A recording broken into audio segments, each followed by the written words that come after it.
Okay, I'm ready for my close-up, Mr. Oh, it's in. DeMille. It's in. Hold on 1 second. I have to rewatch that movie.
Tell me, who is Paul Pope? Paul Pope is a cartoonist, artist, designer. He transcends genre. He's not just a superhero artist. He's not just a fine artist. Paul Pope is the comics destroyer. Paul Pope is a rock star. Paul Pope is, in my opinion, the greatest comic book artist, perhaps the greatest artist of all time.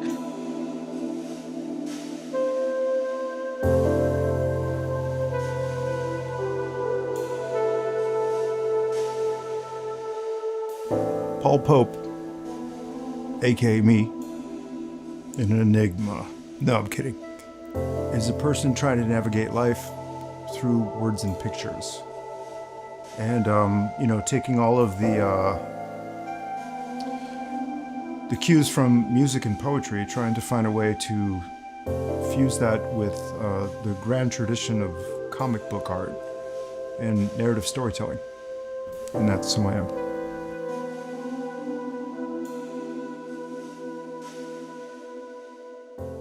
But I saw that you write it in backwards. I do, yeah. What's that? What Oh. sort of mythology is a sense to that? Yeah, that's a great question. I can write backwards. It's because I'm left-handed. I'm dyslexic.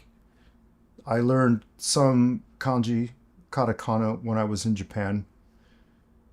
And, working in comics, you sign a lot of books, and you kind of get tired of it. And I'm like, okay, if my identity's changing, let me change the way I write my name. It was very comfortable to write backwards because I can write backwards. I do it all the time. Not a problem. So that was interesting because it makes your signature very hard to forge. And people are a bit perplexed by it because there's a lot of weird weights on the way the mark making is happening when you're writing your name. And right after Bowie died, I added a lightning bolt to the O in Pope. And that kind of became my signature because I feel like that the artistic swan that was inside of Bowie, it continues. And I don't even hide the fact that I love David Bowie. And, even though I wouldn't even try to compare with him, it's like his legacy lives on. So I'm like, okay, well, the lightning bolt is a real thing. And it means something. It means integrity. It means dedication to art. And you're not going to quit. And so that's what that means. When I infuse that, it means for every single person who sees that, it is the handshake to the other artists all over the world to do that. Infuse it with your lightning bolt.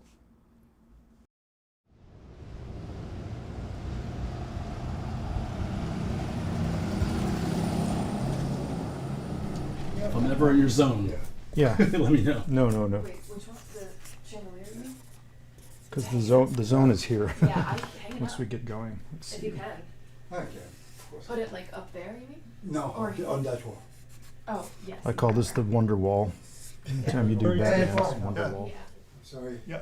Somebody that is here for one day and that absolutely Oh, hey, wanted man. to see How's it going? How are you What's your doing? name? Pleasure to meet Mark Mark. Evan. Hey, Mark, nice to see you.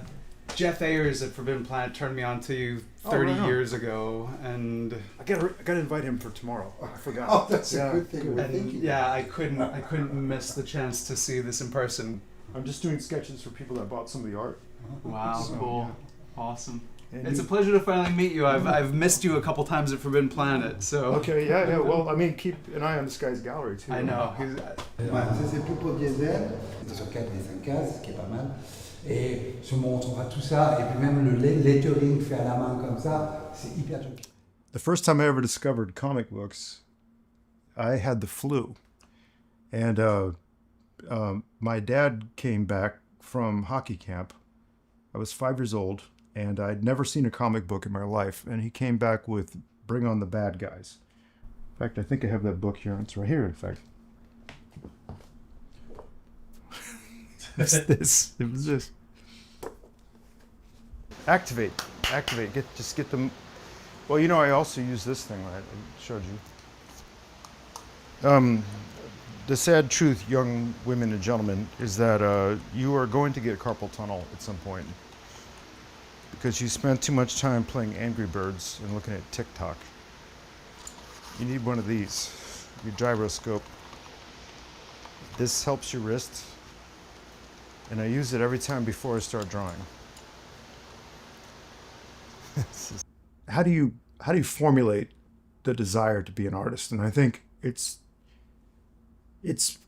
not easy, and it's very arrogant, really, if you think about it. But it's a weird conundrum because you have to declare you're an artist before you are one.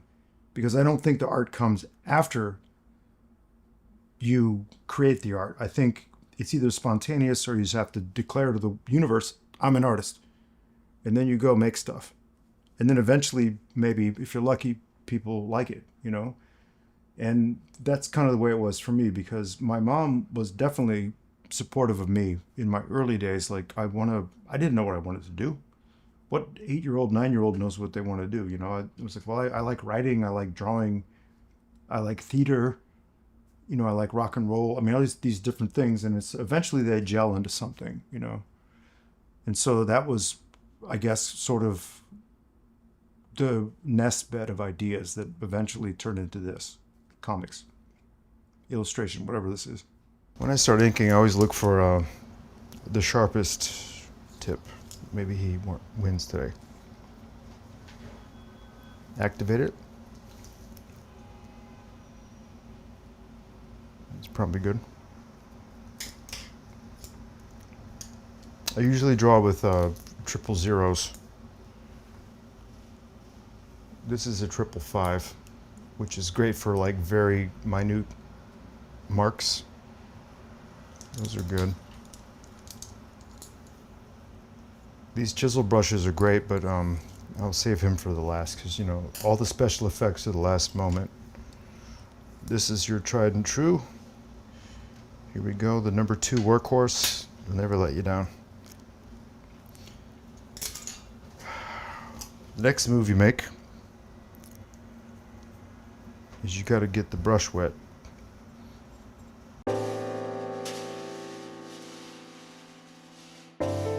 I think Paul Pope's art style is dynamic, energetic, fun. I like the immediacy, I like the rawness of the line, I like his compositions. Powerful, sexy. It's so hard to sum it up because it's so many different things. Definitely some Mobius in there, definitely some crepe packs, a lot of European stuff. If I had to say one thing, I would say ethereal, sexy, I guess that's more than one thing, and surreal. Paul's style is lightning on a page.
wasn't it done, or is there a reason why it's been so long, or? Sometimes I feel like drawings kind of have, they have their own narrative, you know, and like sometimes you start something and you're like, I don't quite know where this is going.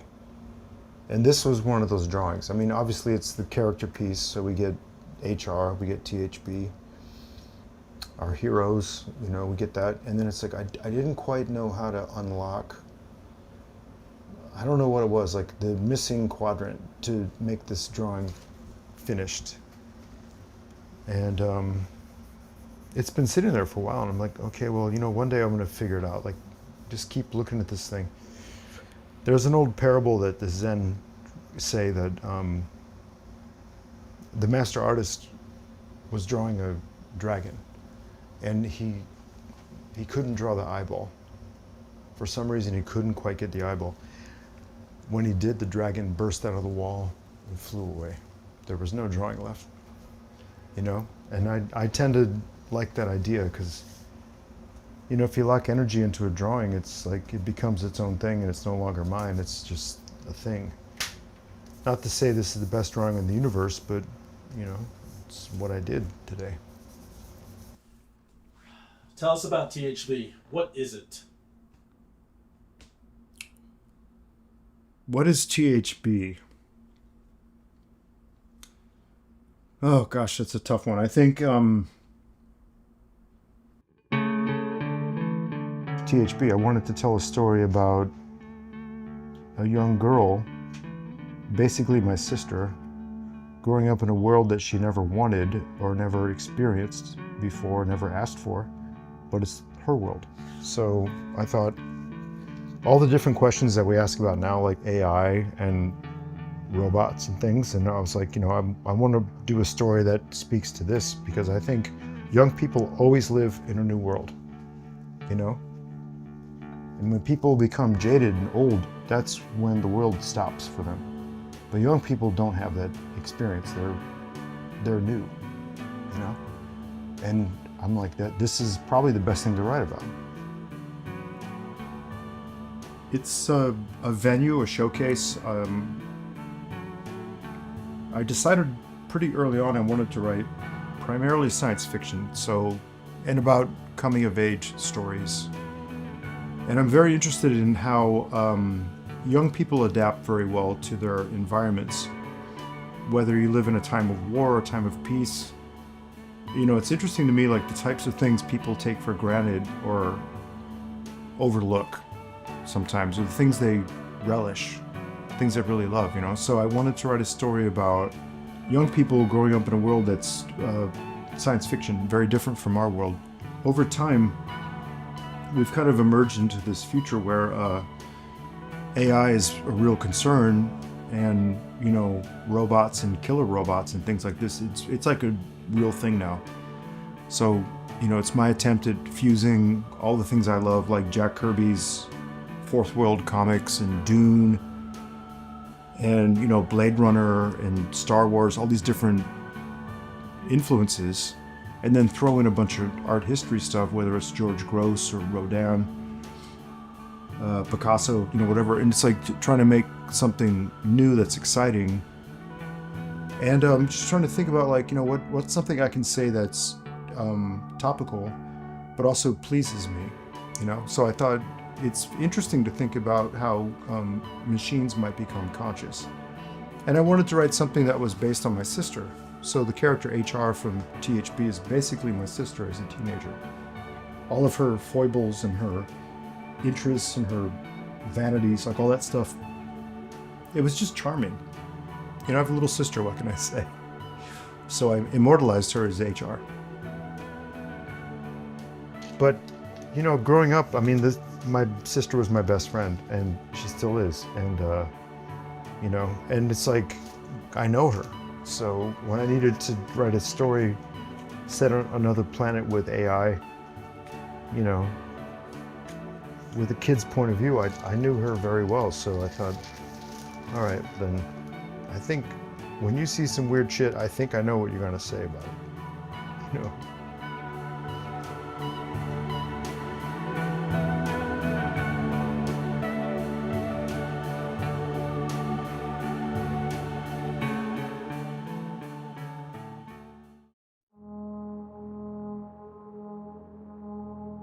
as an artist grows older, you move through different stages of life, different stations of life. And, you know, like the person I am now, I don't think the way I did when I was 23, 24, but I remember that person.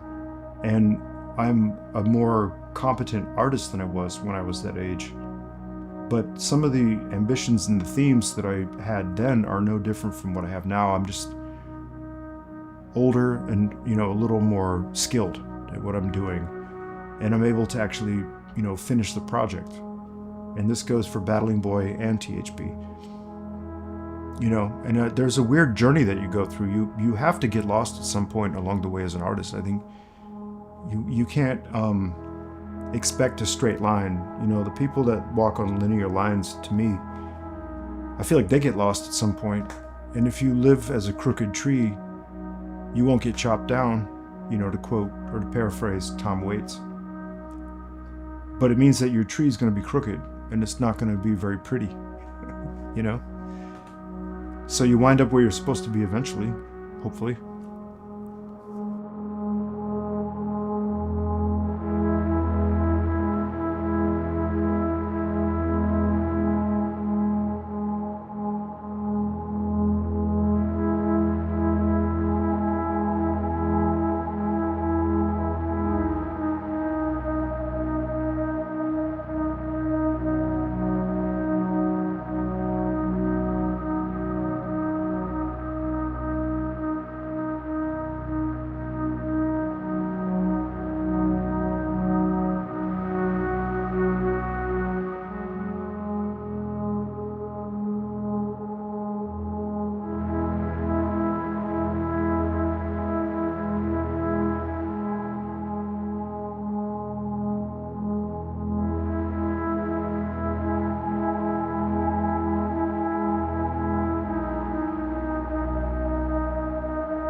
I think it's my last question. Okay. What do you think the young Paul Pope would think about the older Paul Pope today?